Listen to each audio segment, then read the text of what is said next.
Ta-da! Managed to catch you on camera. So that's Gizmo. There's Minnie. There's Percy. What you can sort of see of him. And we've got Elsa up there, look. So, I get really, really envious of these guys and the fact that they can just sleep. And I mean sleep. I'm really struggling with sleeping.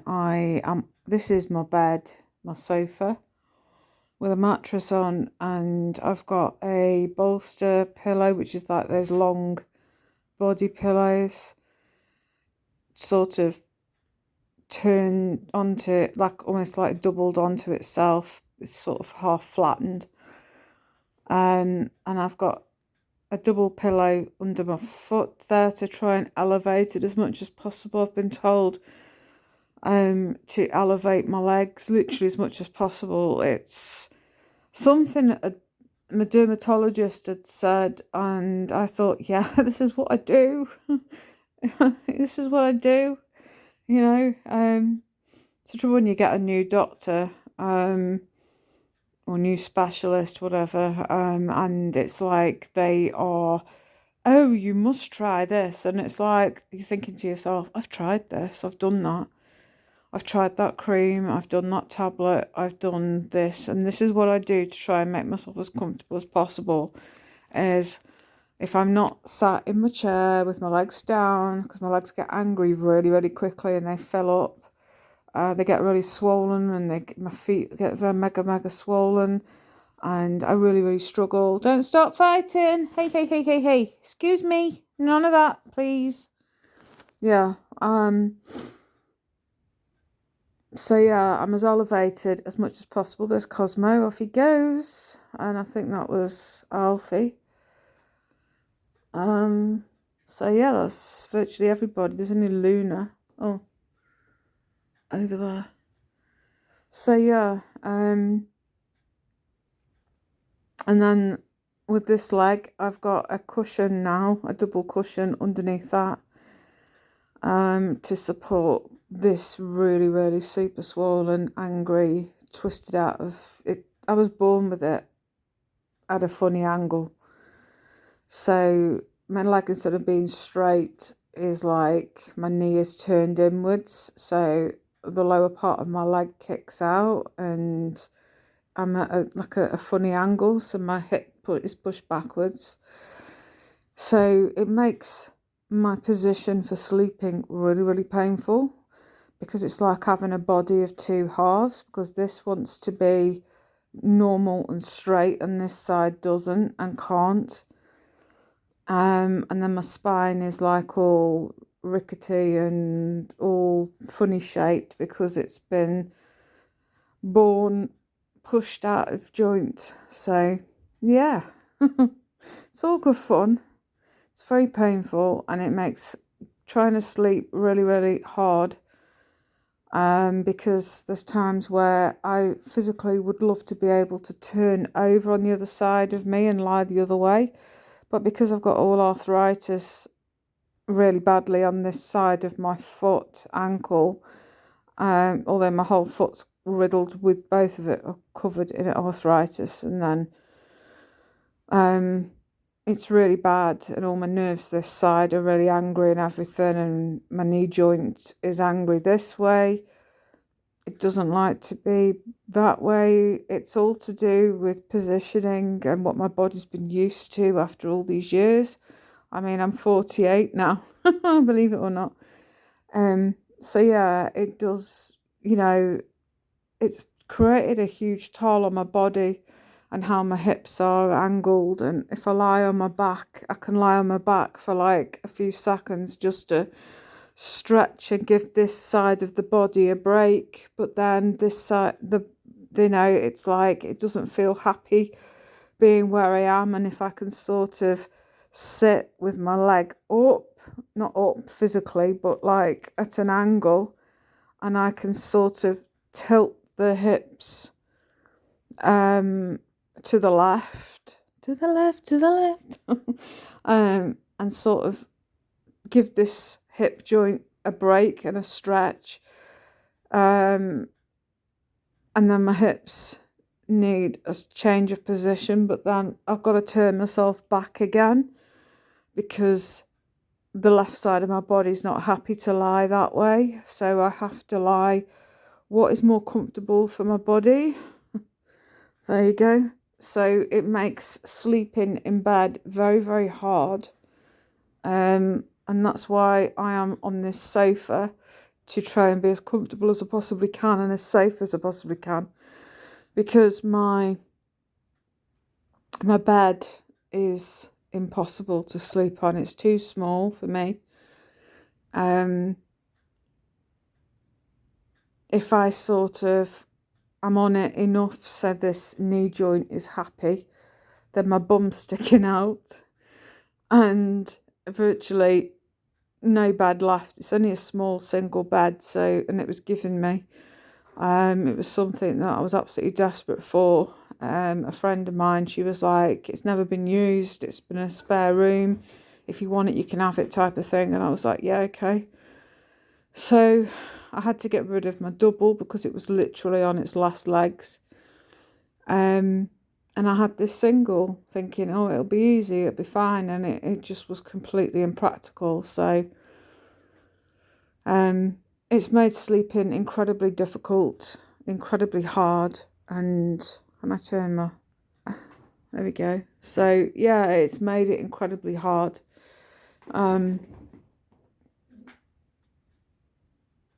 So I'm hoping I'm turning hopefully negative into hopefully. I will have a bed sorted out one way or another. Waiting on the OT assessment to see what can be put down on the report, basically. I phoned up today to chase up the adaptions and to see where the hell in the listing I am. And the lady said, oh, I shouldn't have to wait too much longer now for an OT to be... I don't know what the waiting list is like, but you have been waiting a considerable amount of time. So she says, I can't imagine it'll be much longer now. So I'm thinking, just give her a prod. Give her a prod and a shake. Because I'm absolutely desperate now for things to get done. And then, yeah. Ow, careful. Oh, cat claws. Oh, that was sore. Yeah, so the plan of action is I've just got to wait now, but hopefully I shouldn't have to wait too much longer because we're after Christmas, and we are they have a time frame of what they're supposed to have this all completed for, and I'm sort of pushing towards that time frame now. So it's like a big fingers crossed we should be getting the phone call very, very quickly, very, very soon. So yeah, it's moving along. Not as quickly as I'd like, but... And I said to the lady, I said, the trouble is, I says, when you're waiting for things to be done and you're in acute pain and you're struggling on a day-to-day basis, it seems like it's like things are moving even slower when you're absolutely desperate. And she said, yeah. But they will be the report, because it's like they have so many jobs put for to be done. The kitchen is one. The bathroom is another. I'm like, yes. Because I'm waiting on the rail for the shower head to go. I need... it's on the ceiling virtually. I need one nice and low to where I can get to it. I need a sink in there that's suitable for me, that's suitable for a wheelchair. And then the ramp and doorway in here in the living room. And I said, will the lady, when she comes to do the assessment, will she still look at whatever needs doing as well? And she says, oh yeah, that'll still happen. So I'm like, that's great, because I need the doorways sorting out and a couple of doors looking at that need to be two-way opening and stuff like that. So the one that goes into my son's room, so if he has a fit behind the door, at least I can get, turn it the other way and it can be safely, get to him and stuff. Same with the bathroom. Things like that. So it's stepping in the right direction, but I'm really hoping it's like soon. And she says it should be soon. So let's see, shall we? Right, I'm going to flip this back. Gizmo. You're getting hungry? I'll feed you in a minute, okay? And you're getting hungry as well. So yeah, I'm doing another bit of the good old Happy the Journal. What are we on now with fern cotton? So this is the 22nd and the 23rd I'm going to do today. It says here, it's all about emotional things and feelings this time. Write down your emotional goals for the year. It's easy to focus on work accolades, things we want to attain or achieve, but we sometimes forget to try and improve how we feel about what goes on around us. Could you react better to stress? Deal with tricky people in a calmer way, or have more clarity on decisions that need to be made? Write these goals down here. The thing is with this book, it's written in the sense that most people go out to work and they have a busy life and they have so much going on that they haven't got much time for themselves and all the rest of it. In my case, I don't work because of health issues, severe health issues, so I can't work. And it's, every day for me is the same kind of routine. I try and vary things a little bit by obviously having certain days on shopping, and when people come to do certain things for me, like cleaning or care things like that. So for me, doing these entries is a bit different to a lot of people. So anyway, I've got to sort of change some of how this is worded to what suits me. So I put Adam, who's my son, is my huge help with me feeling stressed. He calms me down with making the situation I'm stressed over funny. So if I'm having a meltdown over something, I can't find something, or something's not working, or this won't happen, or I can't do this, and I get a bit agitated and virtually I'm in tears and stuff, or I just get very, very emotional, and I feel like I'm a shook up bottle of pop that's about to literally blow its fuse. Take the lid off and the liquid's going to fly. And it becomes very, very hard and very, very emotional. And he has the way of being able to identify when I am at my, at that point with my head and my emotions. And he can suddenly flip it on its head and he'll make it funny, calm down. And he'll do this voice that's I don't know how to explain it. A very soft voice, now we need to calm down. Need to take a nice deep breath. One of these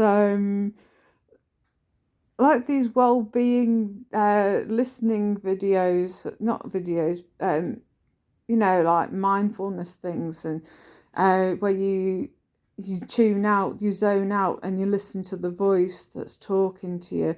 He does that kind of a voice, and it's really annoying, and he puts on this really happy face, and he's like, now we need to do this.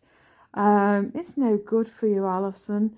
Getting stressed out. Let's do this, shall we? Breathe in and out. And it's just like, it'll just make me laugh. It's like a distraction technique, without me even realising it. Or I can be like really wound up and sat in the car and thinking, come on, go, why aren't you moving? And he'll make a joke out of it, and he'll be like, oh dear, I don't know, it'll just come out with something that'll just be hysterical. And oh, what is it? Every time we go out, there's a problem with somebody, and they're not doing it this way, they're not doing it that way. Oh dear, and I know it's not coming out right, but it just flips it on its head. So I sort of have a laugh. I find myself laughing, and it just diffuses the situation of how I'm feeling. And before I sort of get really emotional and all upset, and he's just got a way of doing it without actually being one of these that's like, oh, for God's sakes, pull yourself together, snap out of it type of thing. He does the opposite, and it's just hysterical. It really is. It's just the most funniest thing. And what are you complaining about now? I can hear you in my room, and you're the other end of the flat. And people on the top floor are going to hear you, and all the rest of it. And it's just the way he does it, which just makes me laugh. And then it does calm me down, actually. He's perfected it for years, managing to sort my head out and that, and it is just a huge breather. And it's like, if I go out in the car and need to go somewhere, he comes with me, and it's just a big distraction of feeling stressed because I don't know the way, and I'm in a bit of a panic over where to go and how to get there, and what if I take the wrong turn, and sometimes I don't hear what the sat-nav has said, and I'm like, where am I going? What am I doing? And he's like, you're going over there. Follow that car. Shush up now. It's funny. It's just how he is. And it's like when it was just me and my son after the last abuser, it was like, I remember we went to Tesco's to put some fuel in the car, and I was in a panic over the most simplest of things about how to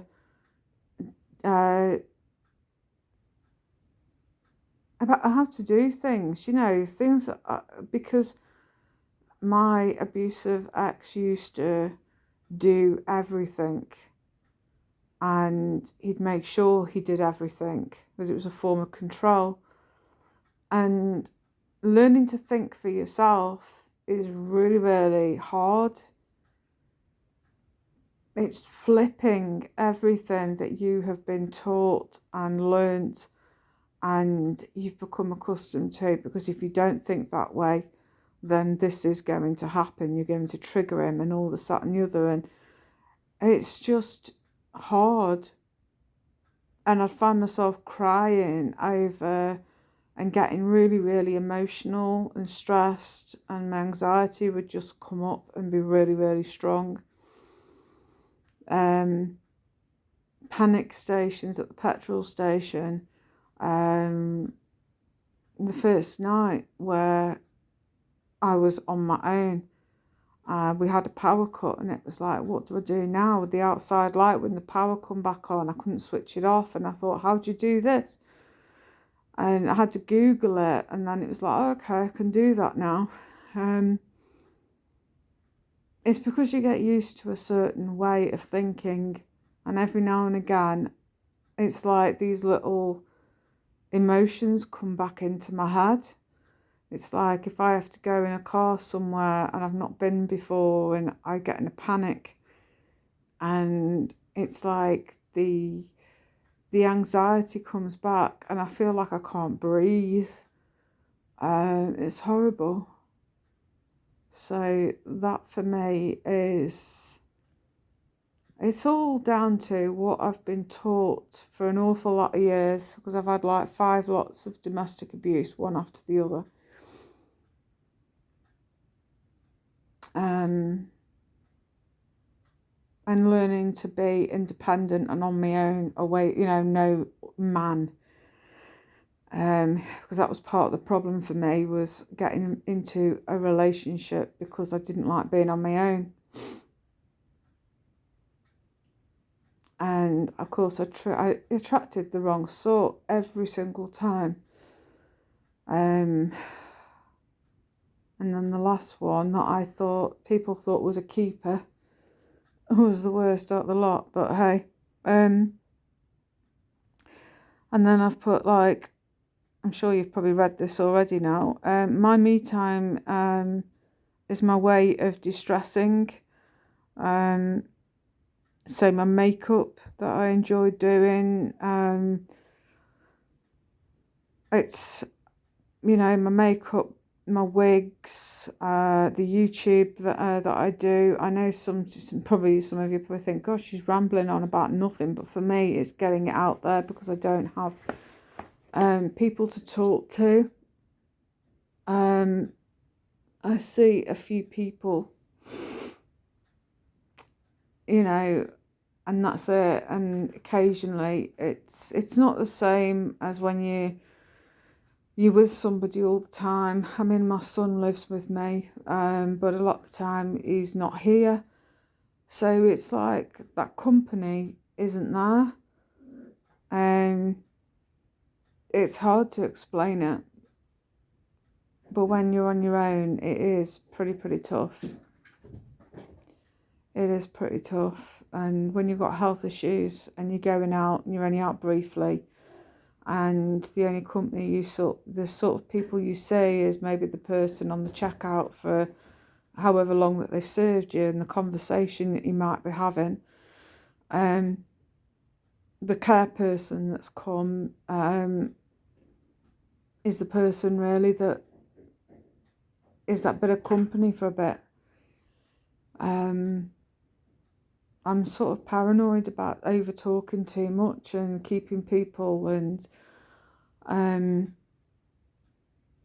yeah, it's difficult, and I'm not explaining myself very well. But I think that's probably why I do the platforms that I do, not so much for the content, and I'm not for the followers, the big ones. It doesn't interest me. It's just a bit of company. A bit of routine.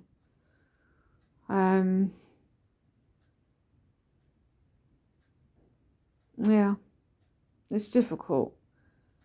Anyway, I'm going to go on to the next one before and then my garden time, which I've really missed, just going out and pottering around out there for a little bit. At the minute, it's too muddy. My wheels just get completely messed up, but I know the beds are going to need tidying up and stuff. There's going to be weeds growing, and it's just going to look untidy. I'm going to get a few new plants in there and sort it out. Yeah. And I just enjoy it. I really do. My garden time is, getting out there, watering them and just tidying around. I really enjoy it. It's good for my head. And I'd love to do a few bits of either like veg or fruit plants or something this year. I want to try and do something like that. All in good time though. All in good time. Right. The 23rd of Monday, the 23rd of January, which is a Monday. So if you're feeling a little scared to try new things, recall a past adventure where you were daring and spontaneous. Write down how it felt and what you were done for achieving it. Well, for me, daring and adventurous, what is that?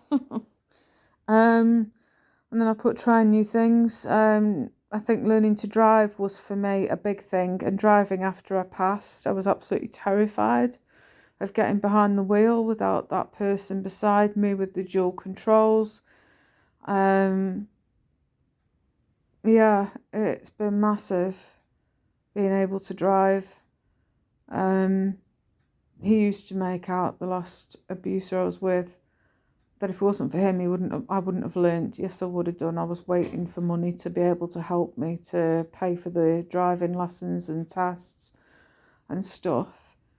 And for me, my biggest achievement, I think one of the biggest things, was learning to drive and passing it. It took me 5 goes, but on the 5th one, I was ready. I was like, I am doing this. I am passing it, and I did. And the harder part for me now is getting out onto roads that I don't know. I'm going to twizzle this. I'm sure I'm making you dizzy. The one thing that I used to enjoy doing, well, there's a couple of things. When I passed my test, I wanted to be able to take my son to IKEA. And that's still the one thing that I have not been able to do. I haven't really done a lot of motorway driving. I've done a little bit, but not a lot. I would love to be able to do that. I want that to be a goal for me. It just feels like a big thing, getting on the motorway and going down to IKEA. I'd love to be able to go down and have a look for ideas for bedroom things for him, for me. I really want to do it. And it is frustrating the life out of me that I have so many worries that go on in my head. It's like, what if I crash? What if this happens? What if I don't get the right turn? What if this happens? What if I don't? Because I hate it on the sat-nav where you go on a motorway, and I've done brief motorway driving, but then the sat-nav seems to split off into different bits. It goes really complicated and weird, and I don't like it.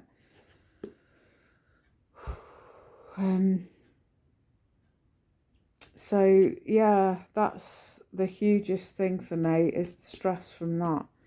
It feels like as if there's a big thing stopping, and it's called anxiety. So I really want to work on it, because I know I can remember from other people taking me, is that it, like, literally from where I am, it's just straight down the motorway. No turn offs, keep straight, and then eventually you get to a familiar section, junction, whatever, and you take the left, to the left, and you follow the road round, and then you turn off, and you're virtually there. And then, of course, there's the coming back. So there's that. And then my other thing is, I would love to be able to take my mum to see Strictly again. With my health issues worsening so much more. The last time we went was literally just before lockdown started. It was weird. We went and saw Strictly. I took my son to a few shows locally. I took my mum to a few shows locally. And then me and my son, we went and saw Circus of Horrors and a comedian called Kojo Anim locally. And then literally a week later, we were in lockdown, and it was like, oh my God, I've just been in the theatre and mingled with a shed load of people. How nice. Been to a big arena, had the same happen there. You know, I mean, when me and my mum, we went to the Motor Point in Nottingham, I was terrified of driving down to there because I've never done the drive before. Driven down there with my then fella, my abuser, and driven back, you know, while he drove. I just sat there. It took an hour to get there, straight road, and then coming back, because we went to go and see Strictly, me and my mum. An hour there, 3 hours to get back, because we took, from beginning, we got outside the motor point was where I got parked. I managed to park up outside. And then the time of kicking out, it was like kicking out time for like people that worked as well. So like 5 o'clock time. So it was crazy. And I'm sorry, I've just seen Percy trying to open my son's bedroom door. And I don't know if he's outside that. Let me see if he'll do it now. There you go. He's been doing it to me in the bathroom because I could hear him when I was in there. And I constantly hear it, and I thought it was my son come back and taking the mick. And when I looked, there was Percy sitting there. So yeah, he's learning how to open doors. Yeah, and we come out of Motor Point, and we come to go. And like literally, instead of being like there being 3 or 4 lanes, there was like about, I don't know, about 9. It just seemed to just be like everybody was literally in the road, different lanes, and everybody was all making their own lane up, and nobody could go anywhere because it was a bit crazy. So we ended up, instead of being like not that far, like just like looking straight ahead, but we couldn't just go straight ahead because of the other cars all being all over the place. So it was like we had to go with the flow, and it was like we should be over there as we went on to the motorway slip road, and it was like shit. And then yeah, it just got worse and worse and worse. We just had to go with the flow, and then we ended up getting further and further away from where we needed to be, which was taking us completely and utterly in the opposite direction. Then we were trying to find the right way to get back. And oh my God, it just, at one point I was like virtually crying. I was like, I can't do this. And thankfully I had like a tank full of fuel in the car. So it was like, I didn't have to worry about petrol stations and filling up, but I had plenty to keep me going, because I thought I'm going to fill this car up just in case, and I'm glad I did. It made me laugh about it when we were nearly back to like our hometown. It was like, I says to my mum, I says, well, I'm sure one day we'll look back on this and we'll laugh. And then my dad, when we got in, because I dropped my mum off, and it was like, we got round to hers, and it was like, where have you been? Don't ask, honestly. Don't ask. We've got lost, mega lost. So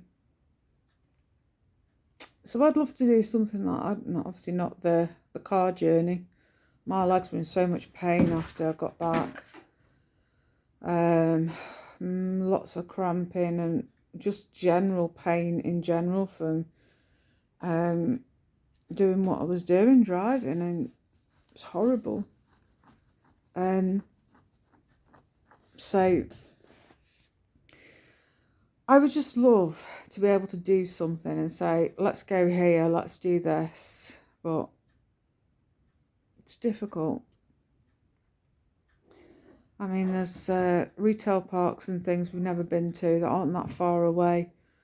It would be nice to do them, but trouble is though, with my ME flaring up every 5 minutes, I never know whether I'm going to be okay to go or not. Me and a friend of mine were off to a cat event. That's only like in our hometown. It's not far at all. But to me, it's like making sure I'm going to be awake. That's the big issue, and making sure I'm there to enjoy it with her. And yeah, it's just obstacles in the way called health. It stresses me out. Something terrible. And it doesn't matter how much I plan, I never know I'm going to be until on the day. It's horrible. Really, really horrible. And then for days afterwards, I can be completely and utterly wiped out and unable to move. Complete pyjama days and all this, that and the other. Let me flick. What are you doing?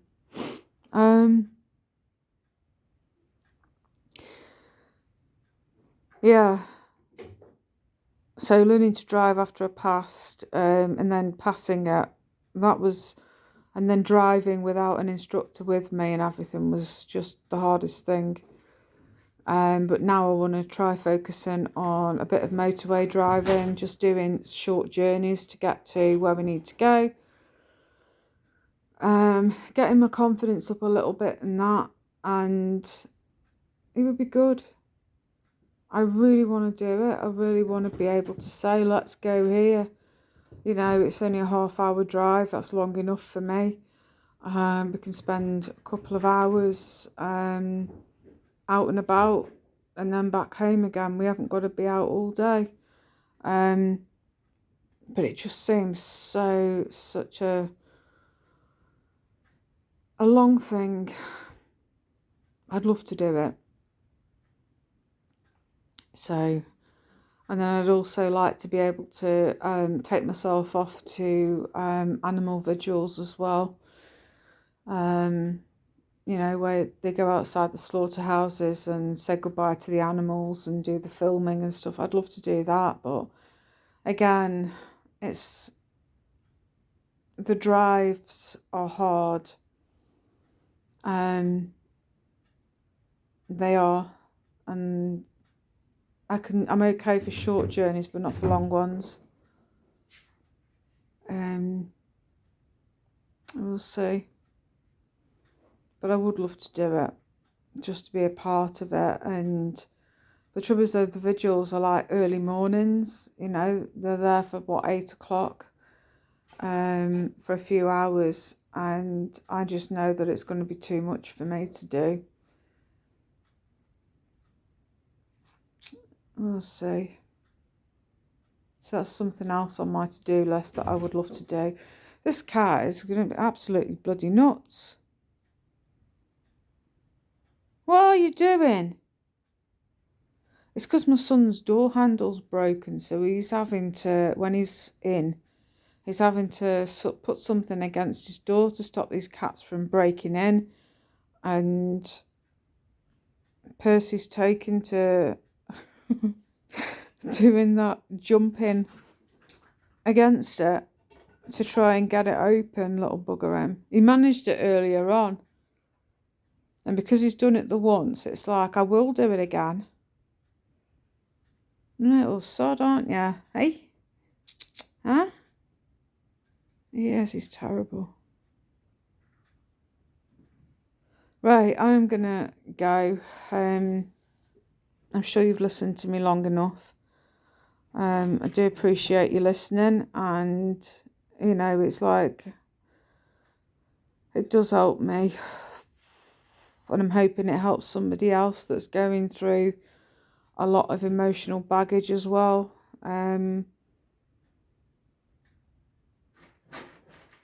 Right, so love and leave and all that. Thanks for listening, and until next time, bye.